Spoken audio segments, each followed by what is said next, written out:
जह चक्केण चक्की चखण्डं साह्यम् अवीघ्येन तस्मै चक्केण मया चखण्डं साह्यं सम्मम्। 5 गुणस्थानों पर हमने चर्चा की थी। छठे गुणस्थान की ओर बढ़ लेते हैं। देखिए, छठे गुणस्थान में बनने योग्य प्रकृतियों की बात पहले कर लेते हैं। इसके लिए हमें जरूरी है पहले यह समझना 5वें गुणस्थान में कितने प्रकृतियां बनने योग्य थी, और वो थी 67। उसमें कुछ कमती बढ़ती हो सकती है क्या इसमें? तो पहले 67 वैसे के वैसे फिगर नीचे लिख लेना है।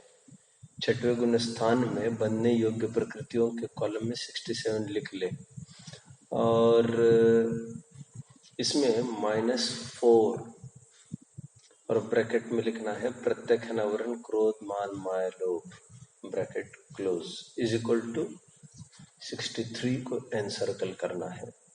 अभी फिर से समझाने की आवश्यकता नहीं है। छठे गुणस्थान में प्रत्यक्ष आवरण का उदय नहीं होता है, संजुलन का उदय होता है। उदय नहीं होने के कारण यहाँ पर प्रत्यक्ष आवरण संबंधी बंध भी नहीं होता। गिरे तो फिर बंध चालू हो सकता है, जहां तक गिरे वहां उस संबंधी बंध चालू हो सकता है। तो अभी 4 प्रत्यक्ष आवरण संबंधी बंध उनका रुक गया है। इस प्रकार 63 प्रकृतियां बनने योग्य है छठे गुणस्थान में। 63 प्रकृतियां बंधेगी ही बंधेगी हर एक जीव का, ऐसा तो संभव ही नहीं है, बल्कि बंधेगी ही नहीं। इतनी तो जिसमें से जो उपयुक्त तो हो वो बनती रहती है, नाना जीव की तरफ से कथन किया जा रहा है। देखिए, यहाँ पर हम पढ़ते हैं क्वेश्चन नंबर 512। प्रमद्ध विरत गुणस्थान में कितनी प्रकृतियों का बंध हो सकता है? देश विरत गुणस्थान में जो 67 प्रकृतियों का बंध हो सकता है, उनमें से प्रत्यक्ष अनावरण क्रोध मान माया लोभ इन 4 विच्छिन्न प्रकृतियों के घटाने पर शेष 63 प्रकृतियों का बंध छठवें प्रमत्त विरत गुणस्थान में हो सकता है। क्लियर? आगे बढ़ते हैं। उदय में आने योग्य प्रकृतियां छठवें गुणस्थान में कौन कौन सी प्रकृतियां, कितनी प्रकृतियां उदय में आती है? और सबसे कॉलम में समझता हूं बीच का है, क्योंकि सत्ता में कौन सी है और बनने योग्य कौन सी है, इसके लिए तो आगम ही शरण है। हमको जैसा कहा है वैसा मान लो। लेकिन उदय में कौन कौन से आ सकते हैं ये तो हम जनरली लॉजिक से भी समझ सकते हैं। जैसे मैंने सीधी ये हिंट बताई है, जैसे छठे गुणस्थान में किन किन प्रकृतियों का उदय हो सकता है को दूसरी तरफ से कैसे देखा जा सकता है। छठवें गुणस्थान वर्ती जीव में क्या क्या क्वालिटीज होती है वो देखना चाहिए, और वो साफ साफ ख्याल में आती है तो उसको उदय समझना चाहिए। जैसे जैसे अभी मैं थोड़ा उदाहरण ही के रूप में बोलूंगा, लेकिन यही से चालू करते हैं। देखो, ऊपर का 87 फिगर वैसे का वैसे लिख लेना है, क्योंकि पंचम गुणस्थान में उदय में आने योग्य प्रकृतियां 87 थी। अब ये बात तय है कि पंचम गुणस्थान में प्रत्यक्ष अनावरण चतुष्ट का उदय था, सो यहाँ पर आने वाला नहीं है। आदि आदि कई प्रकृतियां देखो, यहाँ पर 87 -8 लिखना है। 8 लिखकर ब्रैकेट में कौन कौन से 8 प्रकृति वो देखते हैं। प्रत्यक्ष अनावरण क्रोध मान माया लोभ का उदय यहाँ नहीं होता। तिर्यंश गति का उदय यहाँ नहीं होता। किसी भी तिर्यंश के छठों गुण स्थल हो सकता है नहीं, तो ये बात तय हुई कि उदय नहीं होता। ये लॉजिक की मैं बात कर रहा हूँ, उसके लिए कोई ग्रंथ नहीं देखना पड़ता।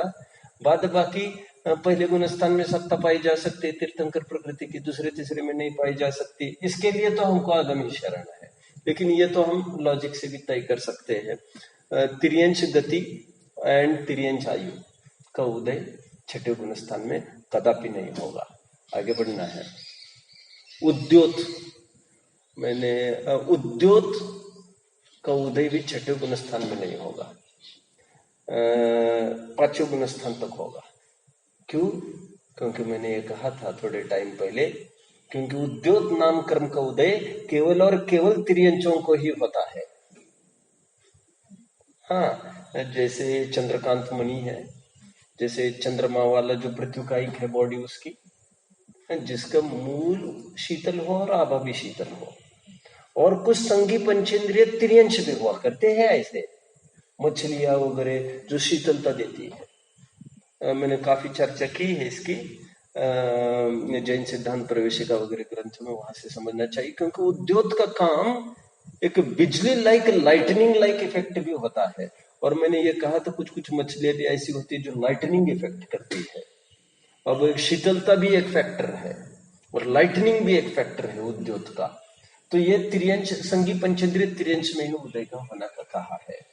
तो ये यहाँ तो नहीं होगा, ये छठे गुण स्थान में कैसे आएगा त्रियंश, ऐसा समझ लेना चाहिए। नीच गोत्र का उदय भी पांचवें गुण स्थान तक ही कहा गया है।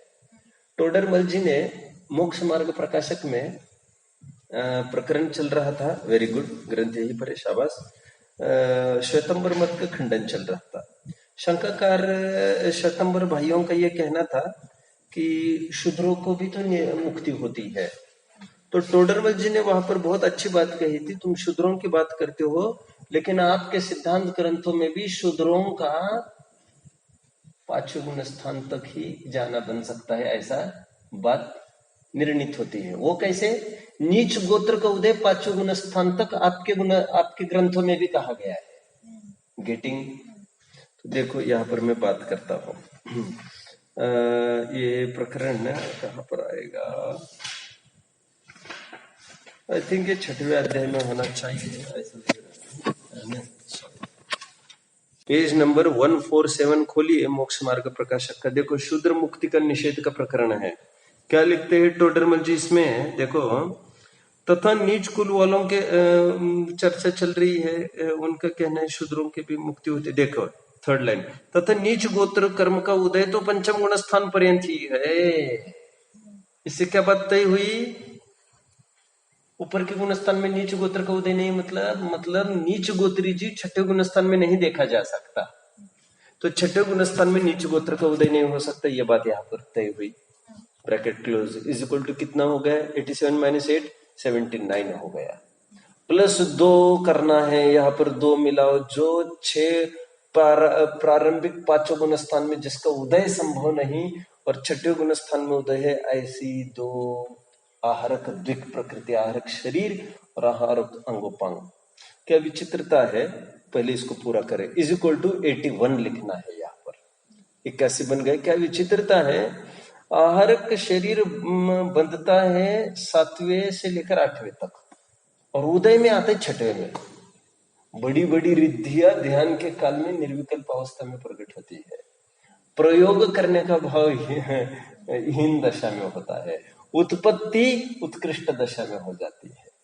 तो जिनको सिद्धियों की प्राप्ति करनी है वे भी अपने आत्मा को साधने में लग जाए। ये आहारक प्रकृतियां बनती आगे है, उदय में पीछे आती है। इसका मतलब जरूरी नहीं उनका उदय आना, कहो तो निकल ही जाए ऊपर 8वें गुण स्थान और ऊपर ही निकल जाए, नीचे आए नहीं तो उदय में आएगा नहीं। और तीर्थंकर प्रकृति से विरुद्ध है, 4थे से 7वें तक बनना प्रारंभ करके 8वें तक बनती रहती है और उदय में 13वें में आती है, तो उसको उदय में आना अवश्यंभावी था। ये कैसे? आइए इसका आधारभूत प्रकरण हम पढ़ लेते हैं। देखो क्वेश्चन नंबर 513, प्रमत्त विरत गुणस्थान में कितनी प्रकृतियों का उदय हो सकता है? उत्तर, हाँ, 87 प्रकृतियों का उदय होता है। उनमें से विच्छिन्न प्रकृतियां प्रत्यक्षानुमान तिर्यक गति, तिर्यकायु, उद्योत और नीच गोत्र, इन 8 के घटाने पर शेष 79 प्रकृतियां बचती हैं। उनमें आहारक शरीर और आहारक अंगोपांग, ये 2 प्रकृतियां मिलाने से 81 प्रकृतियों का उदय। शाबाश, वेरी गुड। मैं एक प्रश्न पूछता हूँ आगे बढ़ने के पहले, तिरंज गति तिरंज आयु लिखा, तिरंज गति अनुपूर्वी क्यों नहीं लिखा है यहाँ पर? सिंपल बात है, सिंपल बात है भैया। तिरंज गति अनुपूर्वी का उदय तो 5वें गुण स्थान में भी नहीं होता, क्योंकि ये तो विग्रह गति का स्टेट है और विग्रह गति में 5वें गुण स्थान भी संभव नहीं है। इसलिए ऊपर के गुण स्थान में ही तो हमने तिरंज गति अनुपूर्वी को खत्म कर दिया था। देख सकते हैं हम 5वें गुण स्थान में उदय आने योग्य प्रकृतियों में ही हमने उसको माइनस किया है, माइनस में डाला है। इसका मतलब तिरेंज गत्यनुपूर्वी को उदय चौथे तक ही पाया जाता है। जब पांचवें में नहीं पाया जा सकता तो छठवें में कहां से पाया जाएगा? तो वो ऑलरेडी डिडक्टेड है वो। इसलिए ये तिरेंज गति तिरेंज छवि पीछे रह गई थी, क्योंकि इसका उदय हो सकता है। आगे बढ़ते हैं अपन। हाँ, सत्ता में रहने योग्य प्रकृतियों की बात करते हैं। कितनी प्रकृतियां सत्ता में रह सकती है छठे गुण स्थान में? इसमें ऊपर की जो 147 कही थी नरक आयु को डिडक्ट करके 147, और यहाँ पर तिर्यंश आयु का भी सत्ता में नहीं रह सकती, सत्ता में ही नहीं रहती है, क्योंकि सत्ता में तिर्यंश गति तिर्यंश गत्यनुपूर्वी तो इनके भी रह सकती है मुनियों के सत्ता में सत्ता में इनके रह सकते हैं तिर्यंश गति, और बांध भी सकते हैं तिर्यंश गति। मुनि भी तिर्यंश गति का बंध कर सकते हैं। तिर्यंश गति का बंध तो और आगे रुकने वाला है, जिसकी अपन चर्चा आगे कर लेंगे, मैं याद दिला दूंगा। लेकिन तिर्यंश आयु का बंध नहीं हो सकता आगे, गेटिंग। और जब बंध ही नहीं होगा तो सत्ता में कहां से आएगा? देखो मुनि है, उनकी सत्ता में यदि पाया जाएगा तो केवल देव आयु भी पाई जाएगी और कोई आयु नहीं पाई जाएगी, क्योंकि आयु एक ही बनती है, ज्यादा तो बंधती नहीं है। यदि बंधी हो गई तो देवायु ही बंधी होगी, नहीं बंधी होगी तो सत्ता में तो कुछ भी नहीं पाया जाएगा। गेटिंग? तो देवायु ही उनकी सत्ता में हुआ करती है। आगे बढ़ते हैं। मनुष्यायु तक नहीं। देखो क्या कह रहे हैं यहाँ पर, सॉरी, मनुष्यायु तो उनकी सत्ता में है ही। उनकी सत्ता में दो आयु है। कौन कौन सी? देवायु। मनुष्यायु कैसे है? मनुष्यायु तो भोगी उदय में आ रही है, उदय में जो आ रही है वो तो सत्ता के बिना थोड़ी आ रही है। तो मनुष्यायु तो भोज्यमान आयु है, वो भोगी रहे, तो सत्ता में तो वो है ही। सत्ता में कुल मिलाकर दो आयु, मनुष्यायु और देवायु। एक तो बध्यमान और एक तो भोज्यमान, जिसको बांधा और भोग रहा है। गेटिंग? आगे बढ़ते इस न्याय से यहाँ पर 146 प्रकृतियां सत्ता में मुनिराज के पाई जा सकते, केवल तिर्यंश आयु और नरकायु को छोड़कर सभी सत्ता में यहाँ पर पाई जा सकते उनके प्रकृतियां। लेकिन यदि क्षयिक सम्यक्ति हो तो फिर 7 डिडक्ट करना है और 139 फिगर आएगा। तो 146 N circle on oblique 139 N circle क्षयिक सम्यक्ति की अपेक्षा। इसके लिए पोषक प्रकरण हम पढ़ लेते हैं। 514 क्वेश्चन। प्रमत्त विरत गुणस्थान में कितनी प्रकृतियों का सत्व रह सकता है? पढ़िए। उनमें से विच्छिन्न प्रकृति एक तिर्यकायु के घटने पर 146 प्रकृतियों का सत्व प्रमत्त विरत गुणस्थान में रह सकता है, किंतु क्षयिक सम्यक दृष्टि की अपेक्षा इस गुणस्थान में 139 प्रकृतियों का सत्व रह सकता है। ठीक है, ओके, आगे बढ़ना है। आगे बढ़ते हैं, सातवें गुणस्थान की तरफ आइए। देखो यहाँ पर क्या कहते हैं। बनने योग्य प्रकृतियां छठवें गुणस्थान में 63 कही थी।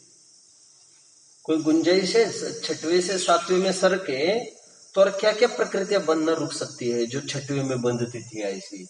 अभी यहाँ पर तो थोड़ा हम जैसे फटाफट जैसे संझलन और 4 घटा देते हैं, ऐसा नहीं हो सकता, क्योंकि छठवें में भी संझलन का उदय था और सातवें में भी संझलन का उदय है।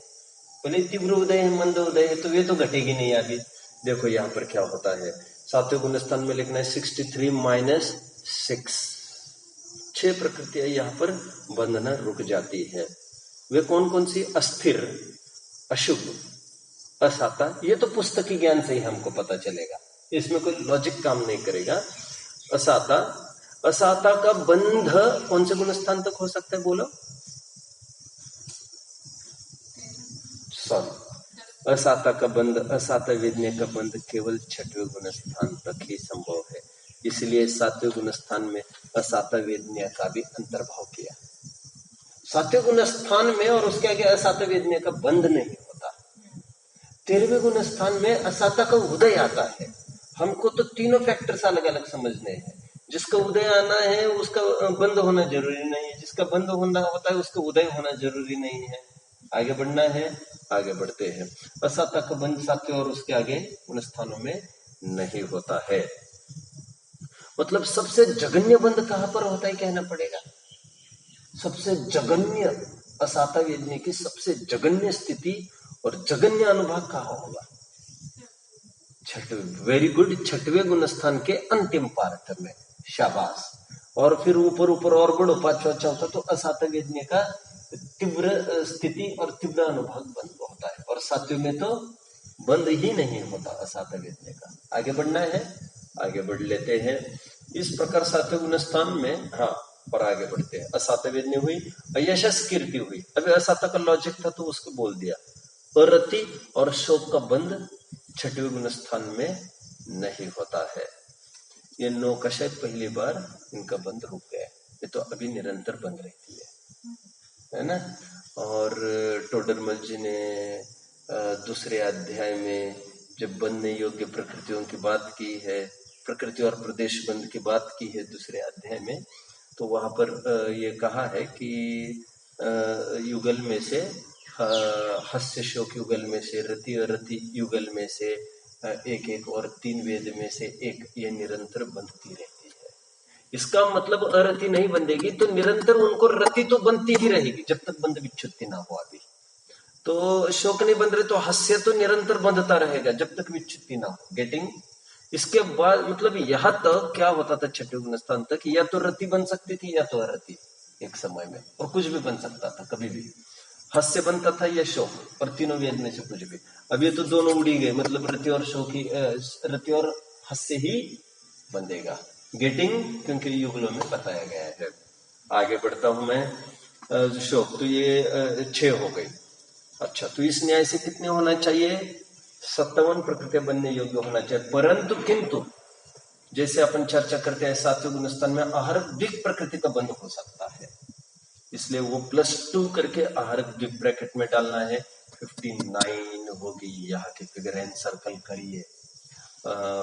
पढ़िए आगे का प्रश्न। अप्रमत्त गुण स्थान में बनने योग्य प्रकृतियां, क्वेश्चन नंबर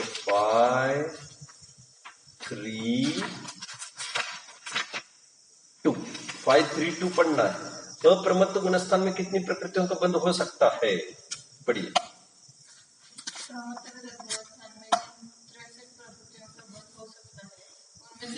प्रकृतियां अस्थिर, अशुभ, असाता, अयशस, कीर्ति, अरति और शोक, इन 6 अर्थों बताने पर शेष 57 में आहारक शरीर और आहारक अंगोपांग इन 2 प्रकृतियों को मिलाकर 59 प्रकृतियों का बंध प्रमत्त विरोध गुण स्थान में हो सकता है।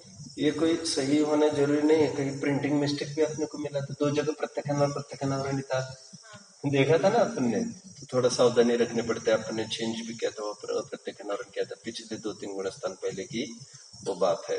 आइए अभी सातवें गुण स्थान में उदय में आने योग्य प्रकृति है, यह सबसे सरल। सातों गुण स्थान वर्ती कैसा हो सकता है, क्या क्या उसमें क्वालिटीज होती है, वो विचारणीय होता है। उसमें क्या क्या उदय नहीं होता है। देखो, ऊपर की 81 वैसी की वैसी यहाँ रखना है, -5 करना है। आहरक द्विक का उदय सातवें में नहीं हो सकता। अभी इसमें लॉजिक से ही काम निकल रहा है। आहरक रिद्धियों का प्रयोग कोई सातवें में थोड़ी करेंगे वे, मतलब उदय यहाँ नहीं आएगा, बंधेगा जरूर यहाँ पर। गेटिंग? कैसी गजब की बात है। छठवें में बनता नहीं है लेकिन उदय में आता है, सातवें में उदय में आता है लेकिन बनता नहीं है। यही तो मैं क्या, जहां बंध आना वहां उदय आना जरूरी नहीं है। सप्तम में तो पड़ा रहेगा भाई साहब। सप्तम में तो यहां तक बोल दे पहले गुण स्थान की भी सप्तम में पाया जा सकता है। आहरक द्विक जानते हो? नहीं जानते। पहले और तीसरे गुण स्थान में आहरक द्विक सप्तम में पाया जा सकता है, लेकिन तीर्थंकर केवल पहले गुण स्थान में ही सत्ता में पाया जा सकता है। दूसरे गुण स्थान में ना तीर्थंकर की सत्ता है ना आहरक द्विक की। आगे बढ़ने, जिन्होंने रिद्धियों कभी प्रयोग की है भाई साहब, वो आज पहले गुण स्थान में रह सकता है। फॉर टाइम बिंग किसी कारण से आ गया छोटे काल के लिए, जैसे कृष्ण आए थे। तीसरे गुण स्थान में कुछ भी हो सकता है। आगे बढ़ते हैं। देखो यहाँ पर आहरक द्विक उदय में नहीं आ सकते, मतलब 2 प्रकृति है। फिर निद्रा निद्रा उदय में नहीं आ सकते यहाँ पर, ये भी कोई भी कह सकता है। निद्रा निद्रा का उदय सातवें गुण स्थान के बाद तो निद्रा का उदय तो रहेगा, लेकिन निद्रा तो नहीं बनेगी उनकी। और एक बात विचार समझना, क्रियान्वयन अथवा अभिव्यक्ति तभी होती है जब तीव्र उदय होता है। मुनिराज के निद्रा निद्रा का तो उदय ही नहीं है, लेकिन निद्रा का भी तीव्र उदय नहीं होता उनके, क्योंकि तीव्र उदय में ही कार्य दिखता है। तुमको हमको अभी भी निद्रा का उदय चल रहा है, तुमको हमको अभी भी निद्रा का उदय चल रहा है। गेटिंग, यहां लिखा है ना अभी, निद्रा का उदय छठे गुण स्थान तक चल रहा था। निद्रा का उदय छठे गुण स्थान तक निरंतर चलता है। तो क्या निरंतर सोते रहते हैं? नहीं समझ में आया। तीव्र उदय में ही दिख सकते। तो यहाँ पर समझना चाहिए निद्रा प्रचला और स्त्यान वृद्धि, ये तीनों यहाँ पर कभी भी हल्की तीन। बंधना तो बहुत पहले रुक गई थी इनका, याद आ रहा होगा, हमने देखा था इनका बंधना दूसरे गुण स्थान में ही हो सकता है। स्त्यान वृद्धि, निद्रा और प्रचला का याद आ रहा है। उस 25 प्रकृतियों में ये थी। बंधना तो वहां रुक गई थी, लेकिन बंधना रुकने पर भी पहले में बांधा हुआ। इसलिए मैं उदाहरण देता हूँ, आमिर तो आज हो गए, लेकिन गरीबी में जो वचन दिया था तुम मेरे घर की झाड़ू लगाओगे, तुमको लगानी पड़ेगी आकर। अमीरी में ना वचन दोगे तुम, ना कोई वचन भी मांगेगा तुमसे, लेकिन गरीबी में दिया हुआ वचन भी अमीरी में पालना पड़ेगा। मजबूरी में दिया था दशरथ ने वचन। ऐसा देखो, वचन से तो फिर भी मुकर जाए, लेकिन यहाँ ऐसा नहीं होता। तो निद्रा प्रचला स्त्यान वृद्धि एकदम घात की प्रकृतियों का बंद भले ही रुक गया था। कहाँ तक? तीसरे में नहीं हो रहा था, दूसरे तक ही हो रहा था, लेकिन उदय यहाँ पर रुक गया। मतलब छठे गुण स्थान तक ही इनका उदय पाया जा सकता है। फिर भी अब मेरा फिर प्रश्न है, निद्रा प्रचला स्त्यान वृद्धि का एकदम जघन्य अनुभाग और जघन्य स्थिति वाला उदय कहां पर होगा? वेरी गुड, शाबाश, छठे गुण स्थान के अंतिम समय। इसलिए जघन्य स्थिति अनुभाग वाला है, तभी तो फिर वो उनको कहा एक्टिविटी में थोड़ी ना दिखेगा वैसा, है ना। आगे बढ़ते हैं। उनके देखने में नहीं आ सकता निद्रा प्रचल मुनियों के, ना ही पंचम गुण स्थानवर्ती के। आगे बढ़ना है, चलो। तीव्र उदय नहीं बन सकता तो ऊपर ही बनेगा कहीं। कदाचित चौथे गुण स्थानवर्ती बेहोश हो जाए, कुछ हो जाए, तो ऐसी स्थिति में उसके पाया जा सकता है। और समाधि तंत्र वगैरह ग्रंथ में लिया है कि मत्तोपि उन्मत्तोपि, उन्मत्त हो जाए तो ऐसे काल में बेहोशी वगैरह का हो सकता है। सम्यक तो बरकरार रह सकता है, तो कदाचित सम्यक क्या आ सकता है। चलिए आगे बढ़ते हैं। उदय तो छठवे तक आएगा, तीव्र उदय की बात कर रहा था। अभी यहाँ पर तीव्र मंद की तो कोई बात नहीं है, इसको हम पढ़ते हैं। क्वेश्चन नंबर 533, अप्रमत्त गुणस्थान में कितनी प्रकृतियों का उदय हो सकता है? पढ़िए।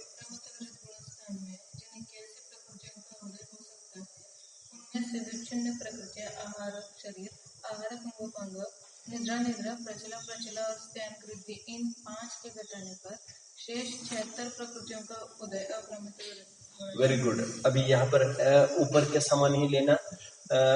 इन 7वें गुणस्थानवर्ती मुनियों की भी सत्ता में सभी कर्म रह सकते सिवाय 2 के, तिर्यंचायु और नरकायु।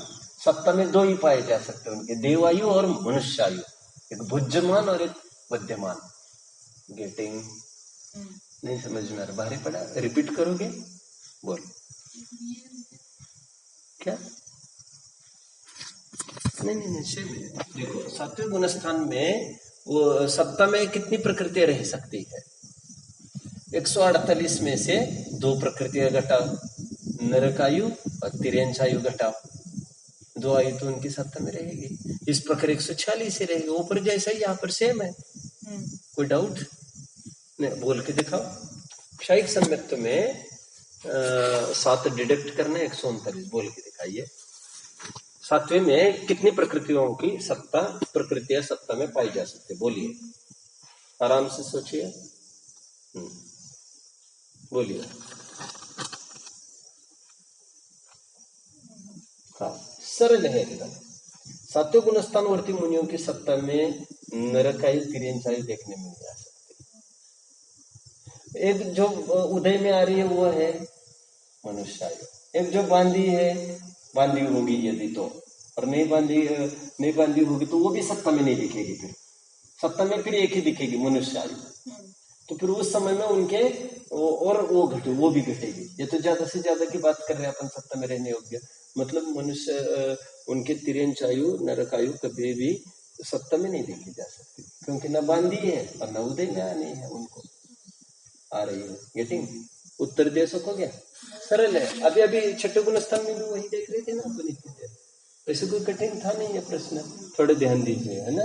हाँ चलिए आठवें गुण स्थान की ओर अपन बढ़ते हैं अभी।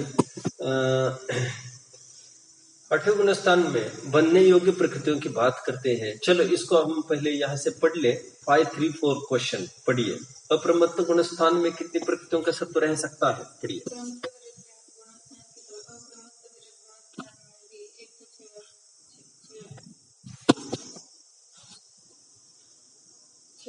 प्रकृतियों का सत्व रह सकता है और क्षायी सम्यक दृष्टि की अपेक्षा इन गुण स्थान में 149 प्रकृतियों का सत्व रह सकता है। 149 लिखा है, 139 चाहिए। 139 अच्छा अच्छा।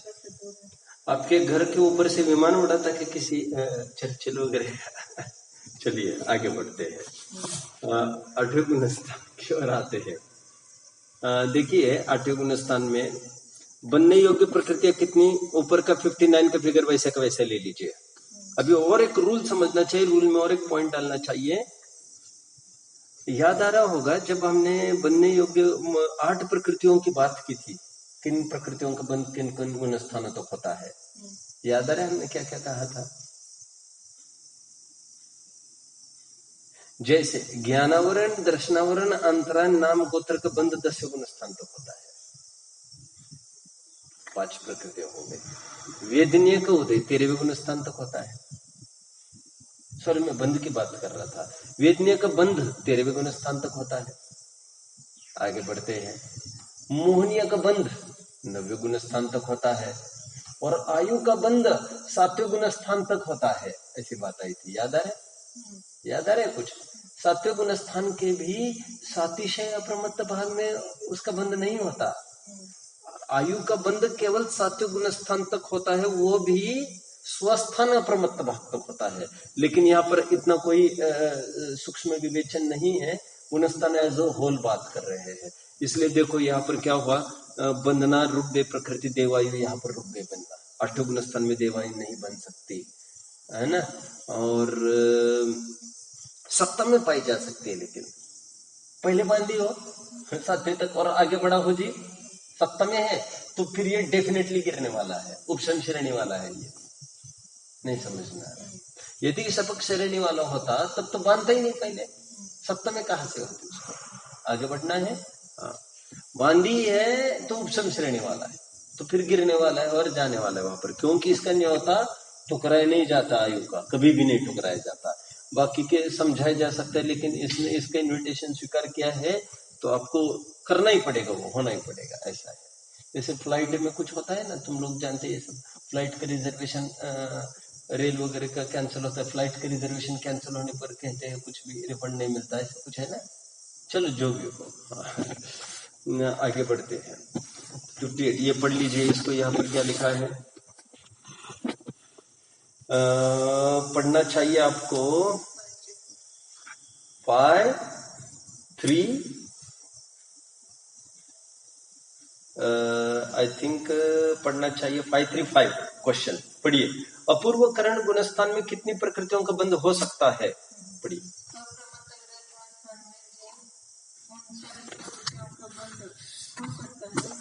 विच्छिन्न प्रकृति एक देवायु के घटाने पर 58 प्रकृतियों का बंध अपूर्व करण गुणस्थान में हो सकता है। शाबाश। अगले कॉलम की तरफ तुरंत बढ़ते हैं। उदय में आने योग्य सबसे इजी है उदय में आने, लेकिन अभी ये भी लॉजिक थोड़ा कम होएगा, ग्रंथ का ही चालू होगा, क्योंकि अभी ये भी बाहर से ऐसे कैसे समझ में आएगा एक सरी की मुद्रा में। गेटिंग?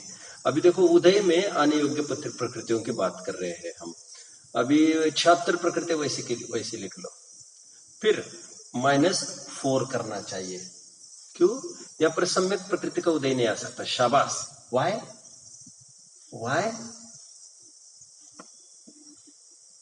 क्योंकि 8वें गुण स्थान में क्षौक्षमिक सम्यक्त्व संभव नहीं है, 4थे से 7वें तक ही हुआ करता है। 8वें गुण स्थान में या तो औपशमिक सम्यक्त्व होगा या तो क्षायिक सम्यक्त्व होगा। औपशमिक सम्यक्त्व होगा तो अनडाउटेडली द्वितीय उपशम सम्यक्त्व ही होगा। तो ये दोनों में ही संभव है। सम्यक प्रकृति का तो उदय यहां पर आना नहीं है। गेटिंग? सत्ता में तो पड़ी रह सकती है। किनके? तो ये जो उपशम द्वितीय उपशम सम्यक्त वाले उनकी सत्ता में रहेगी वो तो, लेकिन जो क्षयिक सम्यक्त वाले उनकी सत्ता में थोड़ी रहेगी सम्यक प्रकृति। तभी तो द्वितीय उपशम सम्यक्त गिरने के बाद फिर क्षय उपशमिक सम्यक्त हो जाता है। तो सत्ता में है तभी तो हो जाता है, भारी पड़ रहा है नहीं। सम्यक प्रकृति उदय का उदय 8वें में नहीं हो सकता, और 8वें में अर्धनाराच कीलित और असंप्राप्ता सर्वपाटिका संगनन का उदय नहीं हो सकता। ये भी लॉजिक से समझ सकते थे। कैसे? वर्तमान पंचम काल में हिम 3 संगनन है, नहीं समझ में।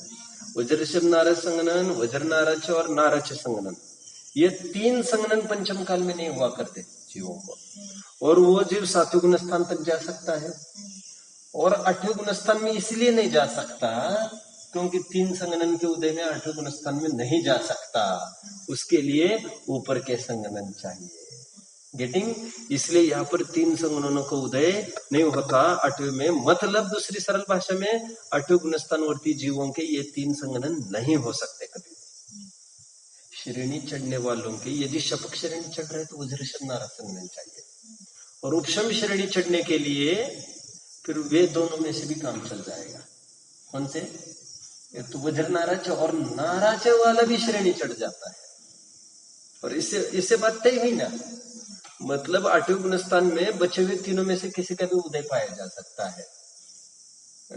वज्र नाराच, वज्रषभ नाराच, वज्र नाराच और नाराच, जिसमें से एक शपक श्रेणी चढ़ रहा हो तो वज्रषभ नाराच ही होगा फिर उसके बाद, ऐसा समझना चाहिए। आगे बढ़ते हैं हम।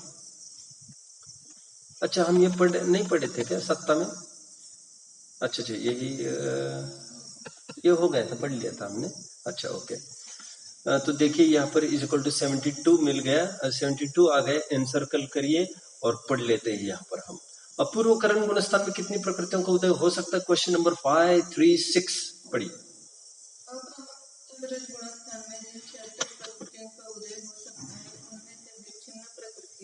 सम्यक प्रकृति, अर्धनाराच, कीलक और असंप्राप्त सर्वपाटिका संगनन, इन 4 के घटाने पर शेष 72 प्रकृतियों का उदय अपूर्वकरण गुण स्थान में हो सकता है। शाबाश। आगे का कॉलम बढ़ लेते हैं। सत्ता में रहने योग्य प्रकृतियों की बात करते हैं। 8वें गुण स्थान में कितनी प्रकृतियां सत्ता में देखने में आ सकती है? क्या लग रहा है आपको? इसमें देखो, अपन देख लेते हैं। 146 प्रकृतियां ऊपर की थी, मतलब इसमें भी तिर्यंछाई और नरकाई तो यहाँ पर सत्ता में रहेगी। जब ऊपर ही नहीं थी, यहाँ कहाँ से रहेगी? यहाँ पर विशेष बात है, अनंत अनुबंधी की 4 भी सत्ता में नहीं रहती है, -4 करना चाहिए। क्यों? हर क्षयिक सम्यक्त तो नहीं हुआ तो भैया, क्षयिक सम्यक्ति वाले के तो अनंत अनुबंधी सत्ता में रहने का कोई सवाल ही नहीं है, लेकिन क्षयिक सम्यक्ति के लिए तो -7 कहते ना फिर यहाँ पर। इसका मतलब सम्यक मिथ्या तो सम्यक मिथ्या सम्यक प्रकृति तीनों सत्ता में रह सकते हैं, लेकिन अनंत अनुबंधी यहाँ पर कदापि सत्ता में नहीं रहेगी। ऐसा कैसे होगा? ऐसा क्योंकि क्षयिक सम्यक्ति होगा तब तो फिर अनंत अनुबंधी तो रहेगी नहीं, और भी नहीं रहेगी। लेकिन यदि द्वितीयोपशम सम्यक्ति वाला होगा, अनंत अनुबंधी की विषय योजना तो वो भी उसने भी करके गया है, और मैं पहले ही पीरियड में शायद ये रूल बताया है कि विषय योजना करने के बाद सत्ता में तो रहता ही नहीं है कर्म। मैं एक बात कह रहा था, याद आ रहा है? पहले पीरियड में मैं ये कह रहा था कि उदय उन्हीं प्रकृतियों का होता है जिनकी सत्ता पाई जाती है। एक्सेप्शनल केस केवल अनंत अनुबंधी की है कि बिना सत्ता के भी उसको उदय पाया जा सकता है जब वो संयोजित होती है तब। याद आ रहा है? यही कहा था क्या मैंने? रिपीट करोगे? रिपीट करो जो मैंने आगे कहा। हाँ, शाबाश, उसकी सत्ता नहीं होती। Very good. और सत्ता में तभी पाया जाएगा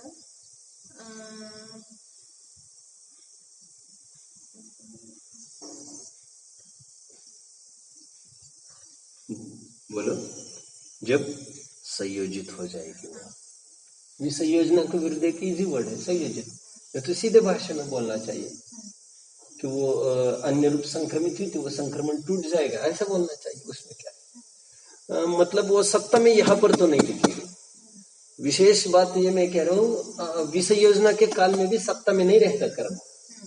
आगे बढ़ते हैं, इज इक्वल टू 142 एनसर्कल करिए। अभी ये द्वितीयोपशम सम्यक्तु की तरफ से कथन हुआ, क्षयिक तरफ से लेंगे लगाएंगे तो इसमें से कितना डिडक्ट करना पड़ेगा, केवल -3। 7 कोई लोग कहते हैं 7 करना चाहिए, लेकिन ऐसा इसलिए नहीं है, अनंत अनुबंधी की 4 तो पहले कर चुके हैं, तो -3 करो। और देवायु भी यहां पर सत्ता में क्षयिक सम्यक्तु के राइट नहीं, देवायु की भी यहां पर सत्ता नहीं पाई जाती, तो कितने हो गए यहां पर 138 राइट। एनसर्कल किया जाए और इसको पढ़ा जाए 8वें गुण स्थान को। देखो क्वेश्चन नंबर 537 है ना, 537 अपूर्व करण गुण स्थान में कितनी प्रकृतियों का सत्व रह सकता है, पढ़िए। अप्रमत्त विरत गुण स्थान में जिन 146 प्रवृत्तियों का सत्व हो सकता है, उनमें से विच्छिन्न प्रकृतियां अनंतानुबंधी क्रोधमान योग, इन 4 को घटाकर द्वितीयोपशम सम्यक दृष्टि उपशम श्रेणी वालों की अपेक्षा 142 प्रकृतियों का सत्व अपूर्व करण गुण स्थान में रह सकता है, किंतु क्षयिक सम्यक दृष्टि उपशम श्रेणी वालों की अपेक्षा। देखो इसमें 3 भेद किए उन्होंने, थोड़ा विचारणीय बात हो गई। अभी क्या क्या बात हो गई विचारणीय, यहाँ पर उन्होंने 3 भेद ऐसे किए हैं। पहले तो 2 भेद किए, उपशम श्रेणी और क्षपक श्रेणी। हमने ये खुलासा नहीं किया, वो है तो बहुत ही सरल है, उपशम श्रेणी और क्षपक श्रेणी। और उपशम श्रेणी में भी 2 भेद किए, यदि क्षयिक सम्यक्त्यु होगा तो और द्वितीयोपशम सम्यक्त्यु होगा तो। इसलिए अपन लड़खड़ा गए ना देवायु पर, मतलब इसमें 3 पॉसिबिलिटीज है, 142, 137 राइट कि 139 एंड 138 गेटिंग, ये 3 पॉसिबिलिटी समझ में आया। अब पढ़िए। क्षयिक सम्यक दृष्टि उपशम श्रेणी वालों की अपेक्षा इस गुण स्थान में दर्शन मोहनिया की 3 प्रकृति सहित 139 प्रकृतियों का सत्व रह सकता है। क्षपक श्रेणी वालों की अपेक्षा 7वें गुण स्थान की विच्छिन्न प्रकृतियां अनंतानुबंधी क्रोधमान मायालोक तथा दर्शन मोहनिया की 3 और 1 देवायु, इन 8 को घटाने पर इस गुण स्थान में शेष 138 प्रकृतियों का सत्व रह सकता है। क्लियर हो रहा है ये विषय, आगे बढ़ना है। अभी 90 गुण स्थान को हम देख सकेंगे आराम से, और फिर अगले पीरियड में हम समझ लेंगे। आइए 90 गुण स्थान में, इसमें भी थोड़ा टाइम लग सकता है कदाचित। देखो 8वें गुण स्थान में बनने योग्य प्रकृति 58 कही थी, अभी 58 माइनस 36 करना है। और 8वें गुण स्थान में जो 36 प्रकृतियां बनती थी वो 90 गुण स्थान में बनना रुक जाती है। 8वें गुण स्थान में मतलब 8वें गुण स्थान में सर्वाधिक प्रकृतियां बनती है, कितनी, 36। इसका शास्त्रीय अर्थ कैसा करना चाहिए, कोई कहेगा सब 8वें गुण स्थान में सर्वाधिक बनती है, सर्वाधिक तो पहले गुण स्थान में बनती है, आप तो कह रहे हैं 8वें गुण स्थान में सर्वाधिक बनती है। इसका शास्त्रीय विश्लेषण कैसा करना, यहाँ पर ऐसा विश्लेषण चाहिए, 8वें गुण स्थान में 36 प्रकृतियां बनती है, मतलब अरे भैया बनने योग्य तो यहाँ पर 8वें गुण स्थान में 58 कही है, लेकिन संज्वलन के मंद उदय से, मंदतर उदय से, क्या कहा, 6वें में तीव्र उदय, 7वें में मंद उदय, 8वें में मंदतर उदय। संज्वलन के मंदतर उदय को लेकर जो 36 प्रकृतियां बन रही थी, वो मंदतम उदय आने पर वे 36 प्रकृतियां बनना रुक जाएगी। गेटिंग, ऐसा विश्लेषण दिमाग में होना चाहिए, मैं निरंतर इसको बता रहा हूं। 36 प्रकृतियों में देखे अभी क्या क्या बनना रुक जाएगा इनको निद्रा, प्रचला, तीर्थंकर बनना रुक जाएगी यहाँ पर, ओके। फिर निर्माण, प्रशस्त विहायो गति, पंचेंद्रिय जाति, पंचेंद्रिय भी यहां पर बनना रुक जाएगी। तेजस, तेजस शरीर, कार्मण शरीर, आहारक शरीर, आहारकांगोपांग, वैक्रिक शरीर, वैक्रिकांगोपांग, देवगति, गत्यनुपूर्वी, यहां पर बनना रुक जाए। मतलब देवायु तो पहले खत्म हो गई थी, मैंने कहा था नहीं, इसलिए देव आयु 7वें तक बन सकती है, लेकिन देव गति और देव गत्यनुपूर्वी 8वें तक बन सकती है ना विशेष बात। अभी क्या कहा था, 7वें तक देवायु बन सकती है, लेकिन 8वें तक देव गति गत्यानुपूर्वी बन रही थी, तभी तो यहाँ पर उसका भी निराकरण अभी हो गया। गेटिंग, और बन रही थी तो सप्ताह में भी पाई जाती थी, और यहाँ तक भी तो कि उदयावली में भी पाई जा सकती है। समझ में आ गया? हाँ, आगे आगे देवों में चलो। देखो अभी क्या कह रहा था मैं, देवगति गत्यानुपूर्वी स्पर्श आदि 4 प्रकृतियां का बंध यहाँ पर रुक जाता है, स्पर्श रस गंध वर्ण का। और स्पर्श रस गंध वर्ण मतलब सभी 20 प्रकृतियां लगाने लेना वो, क्योंकि संक्षिप्त पद्धति अपन 120 में से देख रहे हैं ना, तो यहाँ पर स्पर्श आदि 4 कहा, और बाकी वो 20 प्रकृतियां लगाना चाहिए, उनका बंध यहाँ पर रुक जाएगा।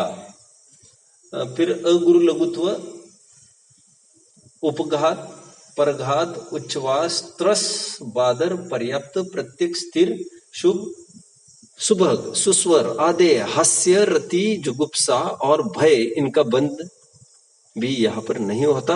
8वें तक ही इनका बंध पाया जाता है। जानते हो ना इस बात को, है ना? हास्य, रति, जुगुप्सा का और भय, ये 8वें गुण स्थान तक बंधते हैं। और ऊपर हमने देखा था अरति और शोक, ये तो 6वें तक ही बंधते हैं। रति और शोक तो 6वें तक बनते हैं, लेकिन 8वें तक हास्य, रति, जुगुप्सा और भय ये बनते हैं। मतलब रहा क्या अभी? रहा क्या? अभी केवल वेद बन रहे इनको, राइट? आगे बढ़ते हैं अपन। और वेद में भी स्त्री वेद का तो निराकरण हो गया था बहुत पहले, नपुंसक वेद का तो पहले गुणस्थान में बन रहा था, याद आ रहा है? और स्त्री वेद का बंध दूसरे गुणस्थान तक कहा गया था, याद आ रहा है कुछ? केवल पुरुष वेद बन रहा है अभी, पर वो 8वें गुण 9वें गुणस्थान में भी बन रहा है। अभी आगे देखेंगे हम क्या होता है। तो इस प्रकार टोटल कितनी प्रकृतियां रही? 22 एन सर्कल। अच्छा, कुछ मिसिंग है? ओके, अपन इसको पढ़िए तो फिर और क्लियर हो जाएगा। इसमें क्वेश्चन नंबर देखिए आप 538, अनिवृत्तिकरण गुणस्थान में कितनी प्रकृतियों का बंध हो सकता है? पढ़िए पढ़िए।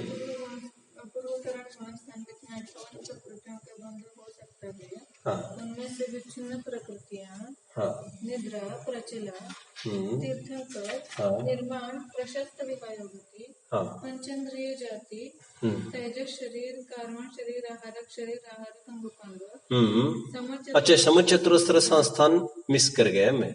हाँ, ओके ओके, समचतुरस्त्र संस्थान, ठीक है ठीक है। वैक्रिक अंगोपांग, देवगति, देवगत्यानुपूर्वी, हाँ, रूप, रस, गंध, स्पर्श, अपूर्लघुत्व, उपघात, परघात, उच्चवास, त्रस, बादर, पर्याप्त, प्रत्यय, फिर शुभ, सुभग, सुस्वर, आदेय, हास्य, रति, जुगुप्सा, भय, इन 36 को घटाने पर शेष 22 प्रकृतियों का बंध अनिवृत्तिकरण गुणस्थान में हो सकता है। ओके, ये क्लियर है। एक मिसिंग हो गया था, और ये तो वैसे लॉजिक इसमें बहुत काम नहीं करता, मैंने तब भी कहा था। अभी अभी थोड़ी सी बात अपन यहाँ समझ पाएंगे। आइए 9वें गुण स्थान की बात समझते हैं। 9वें, इसमें भी समझना बहुत कठिन है उदय में, 8वें 9वें आदि, क्योंकि इसमें बाहर से तो सब एक सरी की फिगर है इनकी, ऐसे क्या समझ में आएगा? देखिए, उदय में आने योग्य प्रकृतियां 9वें गुण स्थान में 72 ऊपर की फिगर वैसी की वैसी लिख लीजिए, -6 करिए। हास्य, रति, अरति, शोक, भय, जुगुप्सा, इनका उदय इनमें नहीं पाया जाता। मतलब इनका उदय 8वें गुण स्थान तक पाया जा सकता था, और एकदम मंदतर उदय कहाँ तक पाया जा सकता है? कहा 8वें गुण स्थान के अंतिम पार्ट में। तो 9वें गुण स्थान में इनका उदय नहीं होगा। इनका उदय 8वें गुण स्थान तक हास्य, रति, अरति, शोक, भय, जुगुप्सा का निरंतर सबको चल रहा है, तो हंसी क्यों नहीं आ रही हमको? और तो और ये कह रहे जो रो रहा है ना, उसके शोक के साथ साथ हास्य का भी उदय आ रहा है। ऐसे भी हो सकता, कुछ भी जो भी हो, लेकिन कहने का तात्पर्य बाहर से दिखना जरूरी नहीं हुआ करता कुछ। आगे बढ़ते हैं। ये 66 प्रकृतियां ब्रैकेट ये एनसर्कल करना चाहिए, और आइए इसको हम देख लेते हैं। पढ़िए क्वेश्चन नंबर 539। अनिवृत्तिकरण गुणस्थान में कितनी प्रकृतियों का उदय हो सकता है? पढ़िए। अपूर्वकरण गुणस्थान में जिन 72 प्रकृतियों का उदय हो सकता है उनमें से विच्छिन्न प्रकृतियां हास्य, रति, अरति, शोक, भय, जुगुप्सा, इन 6 को घटाने पर शेष 66 प्रकृतियों का उदय अनिवृत्तिकरण गुणस्थान में हो सकता है। शाबाश। आगे बढ़ते हैं। अभी अंतिम कॉलम, सत्ता में रहने योग्य प्रकृतियां कितनी होती है? तो इसमें भी सेम पॉलिसी पर बढ़ना चाहिए। जैसा ऊपर का कहा था हूबहू यहाँ पर भी समझना चाहिए। 142, 139 एंड 138 सेम। क्योंकि यहाँ पर क्या अवसर होगा, अभी जैसा 8वीं में स्थिति वैसी 9वीं में होगी, शायद 10वीं में भी वैसी बात करेंगे। इसमें तो फिर उपशम श्रेणी और क्षपक श्रेणी ले लेना। उपशम श्रेणी में द्वितीय उपशम सम्यक्तों के बनने योग्य 142, क्षायिक सम्यक्तों के 139 और क्षायिक सम्यक्ति यदि क्षपक श्रेणी का हो तो 138 ही इसके सत्ता में रहने लायक। मैं उदय की बात कर रहा था कि नहीं, गलती से। तो सत्ता में यही इतनी ही प्रकृति देखी जा सकती है। ओके, बचा हुआ हम अगले पीरियड में देख लेंगे। ओम नमः।